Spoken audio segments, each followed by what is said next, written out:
back to the second edition of Lifepoint Game Day. My name is Matt Brooks. I'm your host for today. Our co-hosts are Quentin Williams and Wes Kittle. Good morning, gentlemen. Good morning. Good morning, Matt. It's good to be here this morning. Y'all doing all right? Doing great. Excited about another episode? Absolutely. All right. Wes is standing in for Clay today. For those of you who may be wondering what is going on, Clay has found a little bit of the bug, and we hope he gets to feeling better. And so, Not all men are created equal. Some are stronger than others. Some can handle certain things better than other people can. That's right. is that why you told him if you were sick, stay away from me because I can't handle this in my life That's right right. now? That's right. That's exactly right. Okay, just making sure I understood what we were talking about. And in typical suit-up fashion, you got to always be next man up and ready to go, and this is what Wes gets for hanging around the church today. That's right. Yeah, it's So, good to have Just you, glad Wes. to be here. Yeah, You're always filling in all the places we need you. That's right. That's right. That is Designated true. leader. And we got a lot going on today. In today's episode, we're going to talk about some stuff happening around Lifepoint. We're going to look at an update in the current series that we are in and talk a little bit about that. We got some special guests here today. It's going to help us with picking some college football games as well as give us an update on the sport that they coach at Albertville High School. So that's going to be pretty exciting. And then we'll pick some games, and we'll have the game of the week with Q doing the headgear pick for game of the week. And how'd that work out last week for you there, Q? It's great. It's great. It did awesome. Yeah. Are you 0 for 1 now in headgear Oh, let's picks? don't talk about that. Okay. You know, sometimes it's the effort you give in the game. It's not necessarily what the outcome is. Okay. All right. And you did go all in. I did. I You did. You were all Drew in. a picture. all in I last believed. You know, I just believed wrong. week. Yeah. All right. Sometimes you miss them. Yeah, sometimes you miss it. Sometimes you miss it. I think I'm 100%, but we're not going to go back to the footage and verify that. That's the way I remember it. I don't think I missed any games Saturday. We all think certain things. It's good. All right, so some things happening around Lifepoint over the next few weeks. Man camp. We have this year we've done man camp a little bit different. We did one big overnight man camp, and then we've had several half-day events. And this year we're going out to Bright Star Clays for a day of we call it range day. We're going to have rifles and handguns and shotguns. Sounds like a lot of fun. A little disappointed in that day. Why is that? I feel like we should also have like a sword range for those of us who have swords to be able to, practice our sword skills. You'd be the only one with a sword. There's probably a couple other of those folks out there. We know. I mean, I'm okay with you bringing them, and we can bring some fruit, and y'all can play. What's that game? Fruit Ninja. Fruit Ninja. We can have Fruit Yes. Ninja that That's day. kind of like bringing a knife to a gunfight, right? Oh, We do have throwing knives. yeah. Yeah, we could do that as well. Yeah, we could do that as well, but we probably won't. You know what I heard? Have you heard what the meal is that night? Meat. Sort of. I mean, I think it is meat, but it is a hot dog bar for the meal that night. Wow. So I mean, if you consider a hot dog meat, I'm not entirely sure. Let's go on which ones you get. Yeah. So that'll be going on. Check the Facebook page for that. There's a Man Camp Facebook page. It'll also be posted on our regular Lifepoint page. And then something that we deal with and work with hand in hand around here, do a lot of work with Blessings in a Backpack. They do an extra special packing at Thanksgiving and Christmas, and so we are collecting stuff for that. So Yep. do you remember what it is we're collecting for that, Q? Well, it is the season of where we're collecting things. We are now collecting Rice Krispie treats. We're collecting ramen noodles, the chicken ramen noodles. We try to stay uniformed in that. I mean, we turn no ramen away, but we try to stay uniform as possible. And are we collecting the tuna as well? I think this so. time? Tuna Yeah. packets, Tuna not packets. tuna cans. Right? No. Those packets you like tear. And they got all kind of flavors. They have the weirdest They do. flavors. There's like a Thai chili tuna. EB likes buffalo chicken tuna. Man, Not sure. I don't know why we had to start adding all this. I mean, what was wrong with like mayonnaise? And Nothing wrong with mayonnaise Yeah. and sweet relish. That's it. That's I mean, all is you it gotta have. chicken A tuna? little bit of onion. No, it's just buffalo chicken flavored tuna. It might be buffalo tuna. And I don't know. forget Sunday if you got your shoebox, we're bringing those back for Operation Christmas Child as well. Yep. Awesome. Now, we kicked off the Suit Up series 2 weeks ago. You kicked that off, being the only person at Lifepoint who has ever been in prison. Well, I doubt that's true. No, there's a lot of us. Only person on staff that's ever been in jail. As far as And we know. That may not even be entirely true. I'm not sure. It may be true right now. It hasn't always been that way. Okay. But you also played a little bit of college football, one did. season. I did. And did you start? I did every game. You did. You started every game. Yeah. All right. Even with 4 concussions. 4 concussions. Yeah, that year. Yeah, you couldn't do that now. No, they would was concussion pre-protocol. That would have been protocol. Yeah. And so you kicked off the series, did a great job, I thought, kicking off that series. Great job. Yep. And this past week we dealt with our battle is not with flesh and blood, but with principalities and rulers and cosmic powers in dark places, and dealt a little bit with that battle, game plan for the right enemy. And I thought you did a great job with that too. Yeah, and I'm me too. really excited about where this series is headed realizing we're in this battle in life, realizing who our enemy is, as you talked about. But then we're about to get like 5-6 weeks of just some practical things you can do, things to remember, things to put on that can help you in this life and in this battle. I'm telling you, if you're out there and you're watching this series is going to be super important for you living the spiritual life that Christ has called us to. yeah. So this week we're going to be talking about the belt of truth, and I'm excited about teaching on that. It'll be we'll also be bringing back live speaker in the coffee house. Isn't that right? That's correct. Yeah. So Clay, I think, Clay will be teaching. Assuming he is well. Yes. He will be teaching in the coffee house. Not this Wes will be standing in. week. Yeah. Good thing you're in sermon prep. Right. Yeah. But I'm excited about where that series is heading, and what I want to encourage you to do is check out the passage before you come to church. We're going to be in Ephesians 6, verses 10 through 20 every week. This week is verse 14, the first part of it. But just, brief yourself on that. Like, you kind of know the game plan. You know where we're going. You know the script. And so check it out. Check out that passage. Plan to discuss it in your life group as you get an opportunity to do that. And I think being prepared for Sunday is kind of a big deal. So great week, a great couple of weeks around here, though. I mean, a night of worship with our students was remarkable. It was incredible. That's been great. Celebrate Recovery going well, Wes, Yeah, as well. It's going great. Always exciting to see people up here getting blue chips, but Yeah, then also on absolutely. the other side of that, seeing the clean time that gets celebrated. My at Celebrate favorite time. Recovery. Yeah. Yep. And so we appreciate all that you and our leadership team does with Thank that. you. Glad to be a part. Somebody told me the other day, they said, Lifepoint is super busy. Like every time you come up here, there's something going on. That's exactly what we want in this place. We want there to be That's right, activity yeah. all the time. And so thank you to those of you who serve and make that all possible, and all the different things that we do and you do and the community does here is remarkable. Yeah, So, I think if I could just I think what was amazing, me and Matt kind of connected on that worship night for a second. And, you didn't do anything that night. yeah, nothing. Like, I think that's what makes Lifepoint so beautiful right now, is that it's not riding on the shoulders of one or two people or a group of people. It's the church is doing ministry. The church is reaching out to people. The church is serving in its community where it's supposed to be. There's people coming up with ministry ideas, and they're leading them. We didn't spearhead the Operation Christmas Child. We didn't spearhead the Blessed Back. These are other people getting involved in making this thing happen. So we get to still dream and still lead, but almost also be these amazing cheerleaders. And it's a really healthy spot to be, where you don't have just one or two people leading everything in your church, but you've got a church that's trying to move the ball down the field together. Yeah, for sure.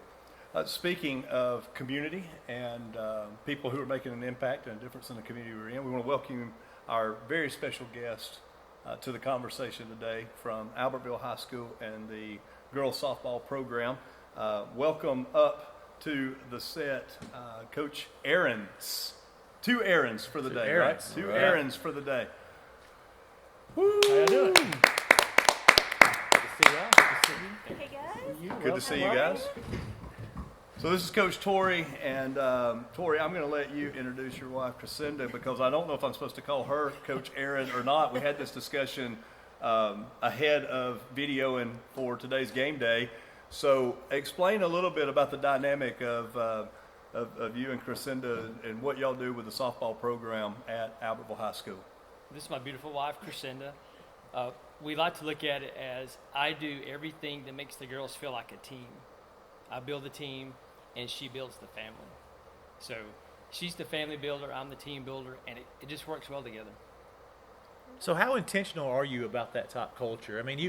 So get a little bit of history. You were you coached middle school or what? Yes. Yeah. So you coached middle school softball. How many years ago? 5 years ago, 5 years ago. You moved down to Florida, Fort Myers. and then this year you found your way back. So Yes. give us a little bit of that story. And you're coming into. How do you come into a program year one and begin to create the culture that you're wanting to create? It's been really easy because I've coached these girls before, and I know them and other families, and they know us. So the buy-in is really good, and we're very intentional on how we build our team and our family. It kind of goes together. What are some of the tools you guys like to use when you're doing that? Oh my goodness. The intentionality that he was talking about, everything that we do, every time we communicate, every time that we're pulling together any kind of teamwork or team building or anything like that, we're very intentional in how we go about doing that.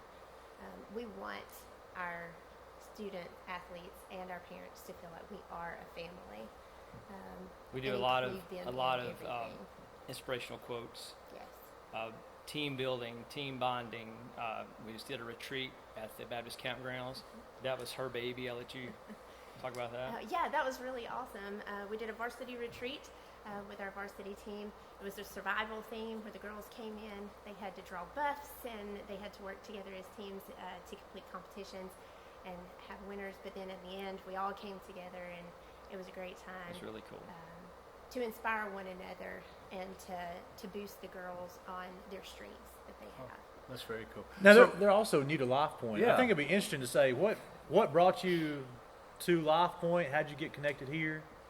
I have to say it was our youth group.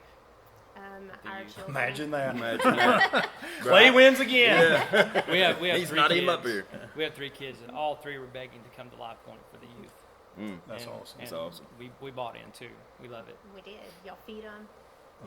They're not food. I mean, you do that too, but that's not what I'm talking about. Like, they long for time with Christ, and y'all give them that, and you encourage that outside of the church, outside of this building, which is most important. It's not really cool to see mom and dad try to do things, but whenever they see people their own age doing it, that's what they want to be a part of. And so we're really excited to be here. Plus, we get a date night every Wednesday night. Oh, that's awesome for sure. So, Crescenda, I have to ask a question. So, a couple of weeks ago, on the sidelines at Texas A&M, we saw Nick Saban get a little bit fiery, and those of us who are Alabama fans was happy to see that come back. And after the game, it was reported by Coach Saban himself that it was Miss Terry who said, if players are not doing what they're expected, maybe it's okay to get on them a little bit. So I'm just curious, how much of the time do you have an impact on maybe the style of discipline or the style of coaching, or how much input do you give Tori when it comes to how to deal sometimes with these? I mean, every student is different, every athlete is different, and oftentimes they require different motivations. How involved are you on that aspect of things? I'm fortunate. I get to see this sport from a totally different aspect from anybody else on the scene.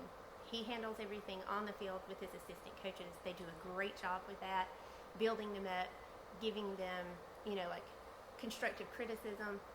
They can get them whenever the time comes. But I get to support from outside. I get to see them at school whenever they're having issues, because they face everyday challenges just like everybody else does. And whenever they come and they confide in me, I just give them the best Christian advice that I can possibly give them. Everything is supportive, because there's so much negativity in this world. They don't need to hear it from me. I want to build them up and to make them be the best people that they can possibly be. Sometimes that means having a hard conversation with them, but in a loving way. Very cool. Sure. One last question, and then we'll move on to do some picks for the college football games later on today. Tori, this is my thought. This is my question for you.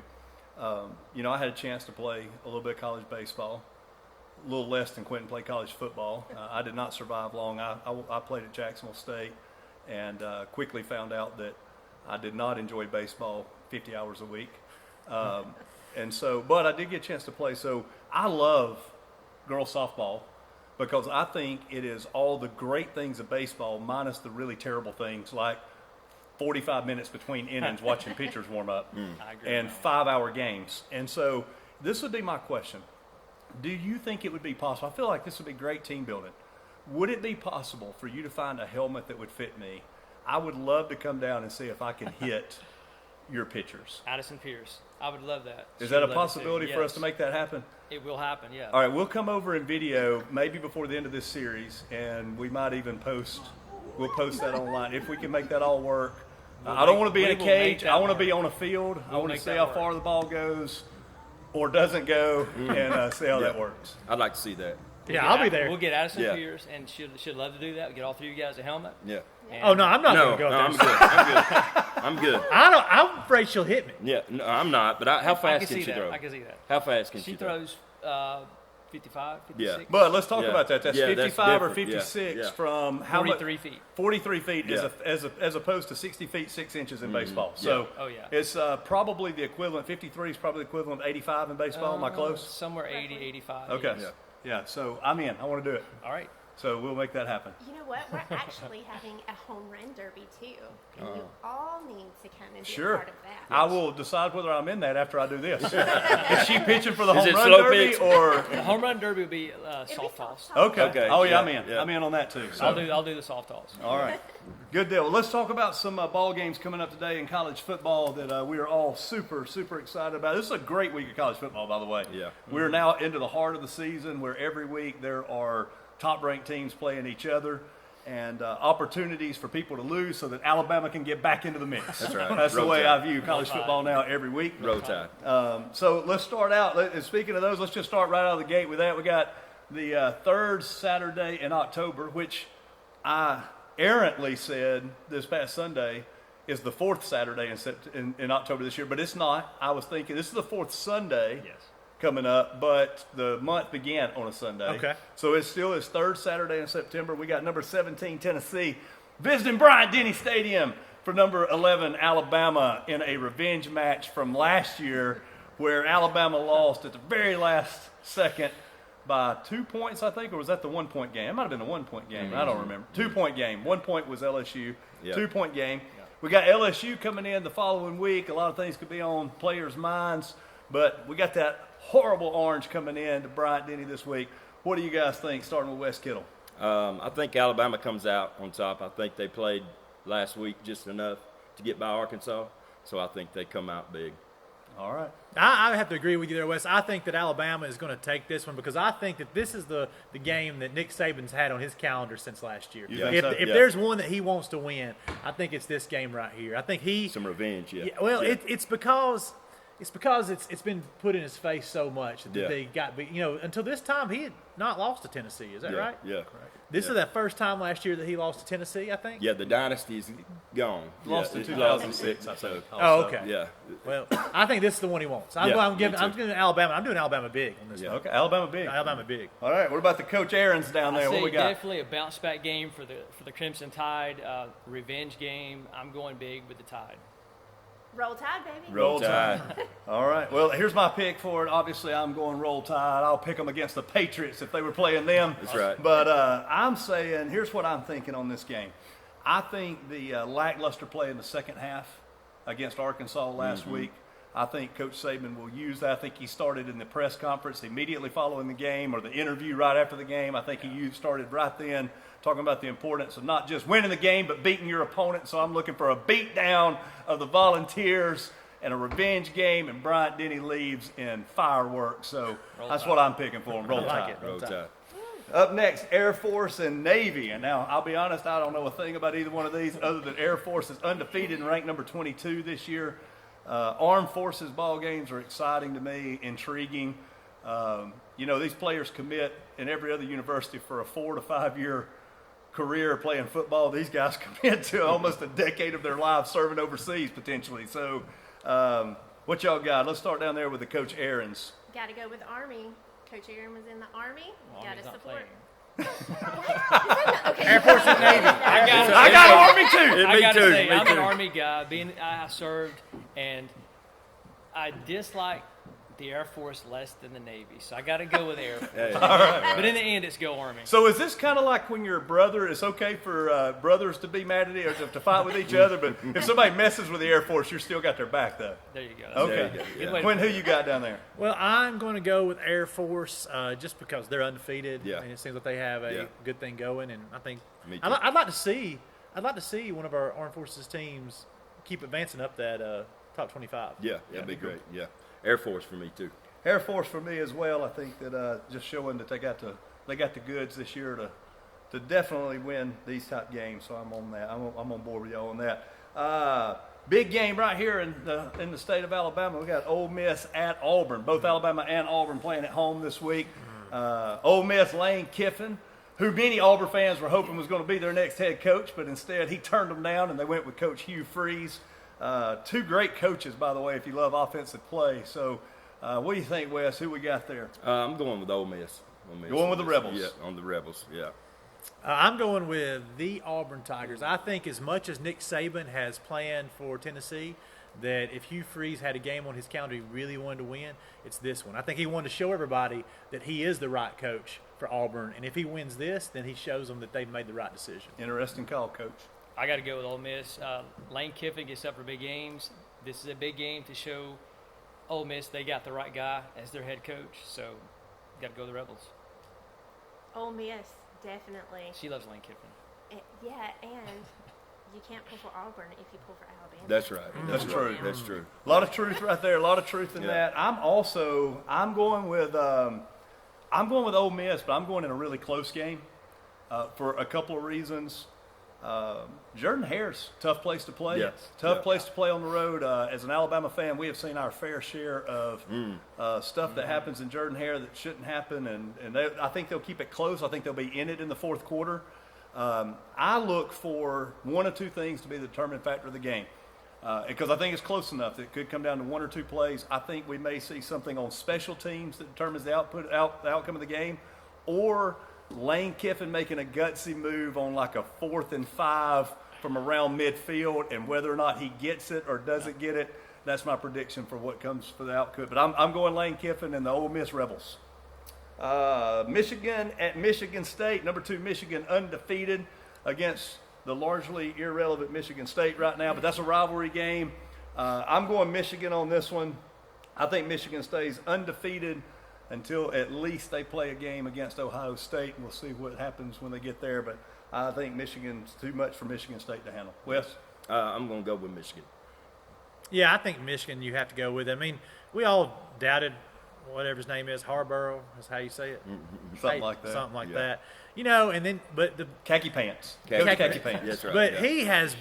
he really has, over the last few years, built the program he wanted to build, and he's now riding the wave of that program he's built over the last few years. I think they're a legit team and a contender this year. You know that he was suspended the first 3 games. 4 games. Well, was it 4 games? Yeah. And then the team won without him being on the sideline. So It's pretty impressive. yeah, I think until Michigan plays a relevant game, they're going to be undefeated. Yeah. They're still playing these smaller schools, so I got to give it to Michigan on this one. I'm the same. Got to go Michigan. All right. This is an interesting game coming up this weekend. Number 16 Duke at number 4 Florida State, a clash in the ACC. Could probably have incredible bearings on what the postseason looks like. Duke, I think, has lost 1 ball game this year. Florida State undefeated. Down there at the end, Coach Aarons, what y'all got? I got to go with Florida State. Yep, definitely. Going with the They Noles. look good this year. I'm buying back in. I'm an old school Florida State You were. guy. You were. I'm an old There you go. school Florida State guy back in the Bowden days, and I just believe that a little bit of the magic might be sprinkling back. We got a coach that I think's got a better control of things down there. He's not some big name that everybody's trying to make much about. He's out there doing the hard work, and the team looks legit. So if we can keep the off-the-field issues from being a big deal, then I think on the field you're going to see something pretty dynamic this year. I'm going with Florida State because I believe Duke is still a basketball school. So I'm gonna flip the script a little bit on this one. I'm gonna go Duke. I'm gonna go Duke at Florida State, upsetting them at home. not so fast, my friend. I honestly think that they're outmatched by Florida State. I think Florida State's the better team. But I think historically, one of the things we see in the ACC is there's always this upset game that just surprises everybody. I feel like this one's got upset written all over it. I could see Florida State looking forward to another game, thinking they got this one in hand. And Duke is surprisingly disciplined, has a really good program. Oddly enough, picked up a few football players out of the basketball gymnasium, I guess. But that's who I'm going with. I'm going with Duke. I may miss that one, but I'm going with it. One more before we get to our game of the week. Number 14, Utah at number 18, USC. Quentin, who you got on this one? Well, I'm going to go. I know Utah is ranked a little higher right now, but I think USC's quarterback is the real deal. I think they messed up. They lost one, but he's going to pull them out of it. I just think he's a legit quarterback. He's going to get out there. They're going to throw the ball around a lot. I don't think Utah can keep up with their scoring. Okay. I think Utah will score on them, but I don't think they'll score at the rate that USC is able to score. So I'm going to give USC. Down at the end. I like Utah's defense against USC's quarterback, so I'm going to go with the Utes. I was going to say Utah too, but he kind of beat me to it. All right, Mr. Kittle. USC. I think it'll be a high-scoring game because I don't think either one of the teams have real big defenses, so I think it'll be high-scoring. But USC. All right, I too like USC's quarterback. I think he's already a Heisman Award winner. Could be winning it 2 years in a row potentially, but Kyle Whittingham over at Utah is quite the coach. I think that if Nick Saban if he were to retire this year, I think he would be on a short list to replace him. I think he's that good of a coach, that good of a recruiter. I think it's tight. I think it's going to be a tight ball game, but I'm going to go with the Utes in this one. I just feel like there's a good possibility that they can pull it out. They look great early in the season as well, so it makes me feel like that they're focused on winning some ball games. All right, last one, pick of the week. We'll be saving, Quentin will be doing this one last, and he'll be doing the headgear pick for this one. Number 7, Penn State visits number 3, Ohio State. It's the Nittany Lions versus the Buckeyes. It's one of them games, Wes, in the Big Ten.